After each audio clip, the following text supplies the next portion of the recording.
distribution as soon as we get the final project numbers. We've worked through the rating application. We expect the draft rating report today. We had a call 2 weeks ago, I guess, with Jamie and Bob and Angela. They did an outstanding job answering questions and putting forth the county's financial position. So I thought the call went very well. The next step then is for you to actually finalize the project cost numbers so that we can sell bonds that would meet those project costs. And in order to proceed, the parameters ordinance, which we've done in the past and have discussed before this meeting, is before you today for consideration. I'll let Peter go through the highlights of that. Yeah, the ordinance will authorize the issuance of the bonds in a maximum principal amount of $60 million to finance the several projects, primarily the new 911 buildings and the acquisition of the radio equipment. As Jay mentioned, this parameters ordinance really just sets forth the maximum amounts. It allows us to move forward with the approval process with the State Department of Community and Economic Development. It's anticipated that your actual loan amount and the actual interest rates that are set forth in here will be much lower than that and will be set once the bonds are priced. RBC Capital Markets and Piper Sandler will be underwriting the bonds on behalf of the county. And once we have the final numbers, we will update the Commonwealth's records so they know exactly how much was issued by the county.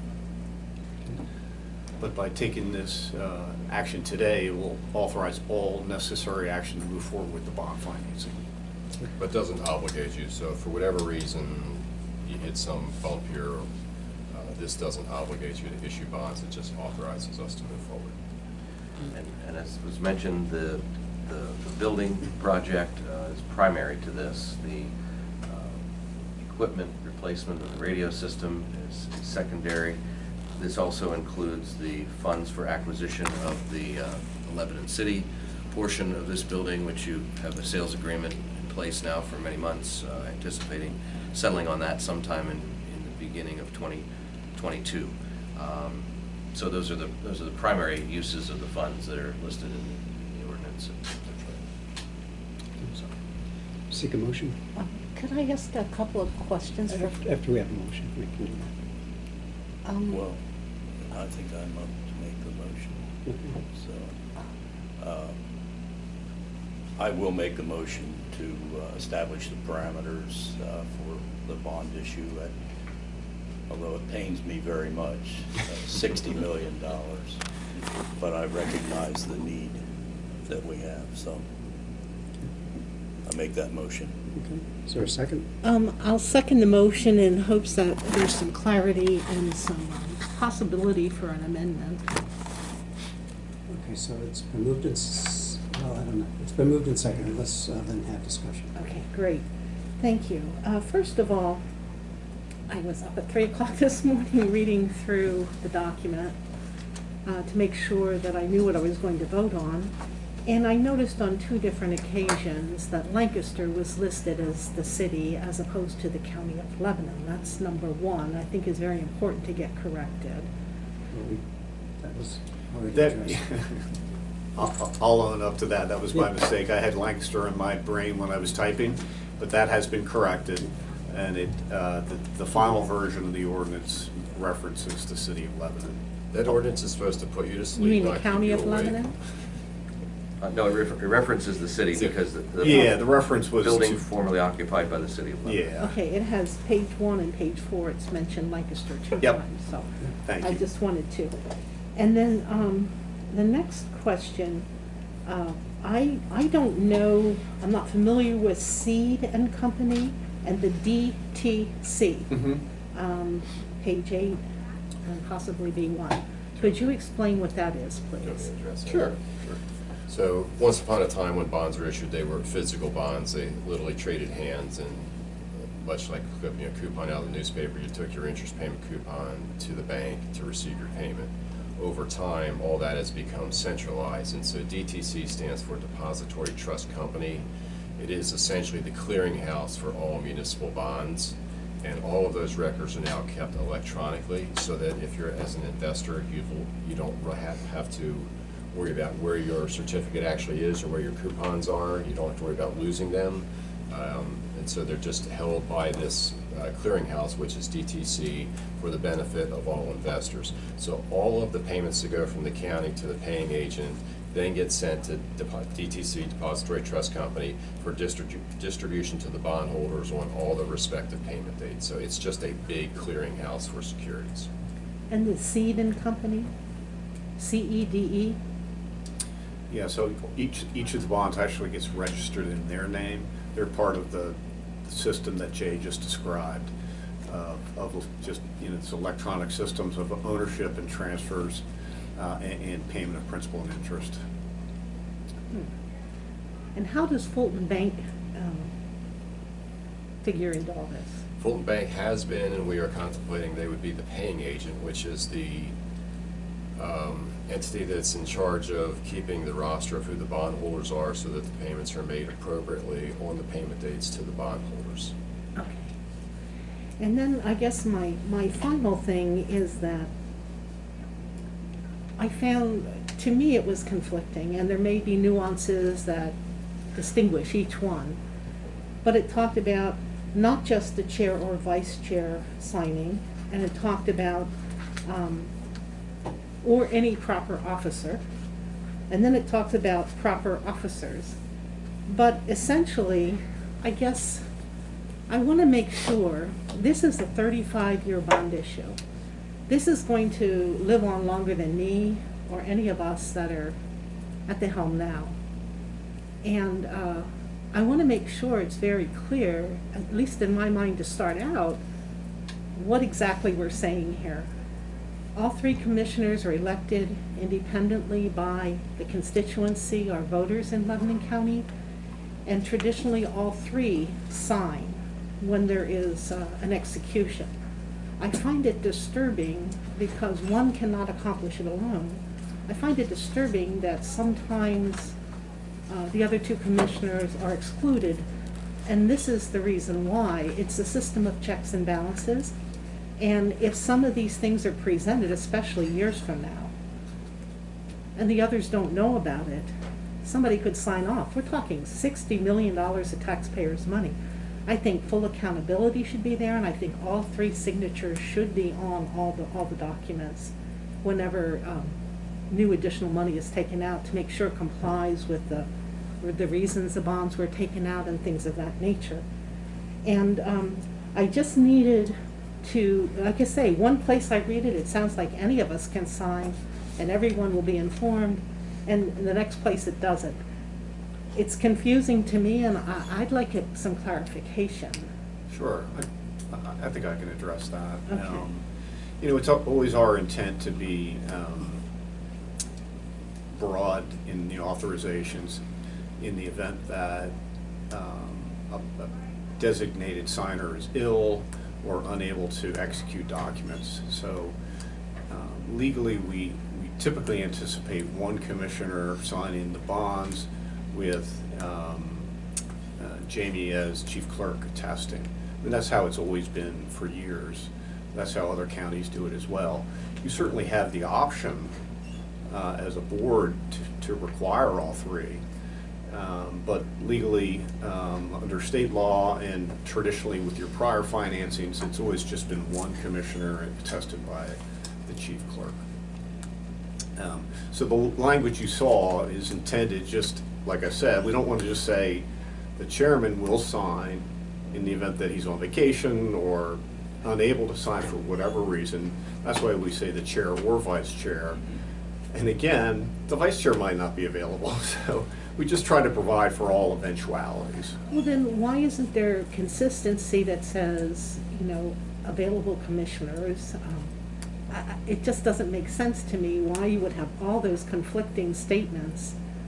And again, future commissioners are not going to know what all this is about, and I think there needs to be uniformity and clarity and inclusion for the reasons previously stated. Commissioner Ames says, I have a comment also. Well, I just, again, for clarification, Not one of us is authorized to sign for this unless it has been voted upon by the board. Right. So Today, it's In the board minutes, action. part of the That's minutes. right. And That's all right. the minutes will reflect that it's been a board For action. future. I don't know that any future boards have to vote if we've already voted today. No, That's but that's you're correct. There's saying- no, the future boards don't take any action on this Exactly. project. But you're saying, how would they know how this came about? Well, that's what the minutes would be for. But That's the 35 years history. from now, I mean, people just aren't going to know. They just won't know. Well, we're only intending to sign the documents for this project, for these bonds. Once closing is completed, that's it. There won't be any other documents to be signed. Exactly. Except when they go to the bank or actually issue the new bonds. The ones. For this series of bonds, correct. Yeah. But there won't be any future series that are authorized here. It's just for Right, this but particular because there's no project. additional votes, somebody could sign that and the others wouldn't know. Do you understand what I'm saying? But the obligation would already be in place. No one could borrow additional funds or spend additional funds or anything like that if that's the concern you're raising. My concern is that if we say, okay, we don't want it to reach 60 million and we're gonna spend 35 million, but down the road, somebody says, oh, look, I can just sign here and we can get another, 10 million for something else. It's keeping people accountable, it's being transparent. I think all three should sign. Well, once we get to closing, this transaction, as Peter just mentioned, is essentially memorialized and can't be changed. If somebody in the future, this board or a future board said we want to borrow an additional 10 million just because you only borrowed 35, you would have to go through this process all Again. over again for the next financing with all of the requisite legal opinions attached to it. So once this financing's done, it will specifically name the projects to be financed and the dollar amounts. So again, if it's next month or next year or 10 years now or 35 years from now, if somebody says, well, I want to add something to the 911 center or I want to renovate the building that we bought in 2021, that requires a brand new approval process. Probably at the current rates at that time. Right. Yes, No right, doubt. yeah. It's not Okay. like a line of credit. Right, the state law, Jay's absolutely right. State law is very definitive about that. And I heard legal, this is the legal way to do it, and I've heard this is the way it is done elsewhere. And so, anything else, Bill, did you have anything to rebut? No. What you're contemplating today is the ordinance, which all ordinances have all three signatures. So just want to, before you take action, be clear on that. Ordinance is your form of legislation. One question, gentlemen. Is there a call on these bonds? There will be, yes. What- We're contemplating somewhere between 8 and 10 years. We won't know that till we get into the market, but yes, there will be a call provision. Okay. And timing-wise, we're anticipating, again, Yeah, bids are going to be early November sometime on Yeah. the building. We're working on pricing for the radio system. So you would then go to, assuming that decisions can be made on those numbers, then what's the timing on the market? Yeah, so assuming the numbers that come back to you on the project are acceptable to you, and you've had a few days or a week or so to scrub that and, throw out this or add that, we would expect to be in the market by the second week in November, which means closing would occur about the second, on or about November 15th. So once you award bids, we want to make sure there's money to pay for invoices related to the projects as quickly as possible. But we knew this day was coming. And as Bill said, it's a big undertaking and, but it does impact every citizen of our county for the, foreseeable and beyond, future. So when I liken it to a cost of a school building at $40 million routinely throughout the county that handles 1,500 students, this is 140,000 people benefiting from this upgrade. So when you take that all in, that's, it gets me very, an easy yes for this thing, so. Anyway, yes. Just one more thing. I fully support the 911 center. I have lobbied for it for literally decades. This particular, it's technicality, I know, but I see room for not being transparent, and that troubles me, and I think it would be a simple thing to just say, available commissioners as opposed to all that language that's in there, making it difficult. And just because, my mother used to say, if your friend jumps off a cliff, are you gonna jump off a cliff? You understand where I'm coming from? It just It's- doesn't make sense. We're way beyond that old saying. We're following the law. This is the legal way of doing it. Bill, do you have any interest in amending your motion? No, I think the motion's been made and it's been seconded. I think it's been duly discussed and understood for the most part. Okay, any further discussion? Not all in favor, please indicate by saying aye. Aye. Opposed? Aye. Passes 2-1. They are going to the market. Okay, we'll keep you updated. The market's been steady, so we're expecting a very good reception when we get to market the bonds in November. Okay. I have a procedural question, I guess. So the ordinance passed 2-1. It has all 3 signatures. Will you be signing the ordinance? Let me think about that a little bit. Because it passed the board. Yeah, Yeah. I understand. It might be confusing to people if it's not by all 3, but that's, okay. Right? All right. Thank you. That's good. Appreciate your I'll time. get you- would you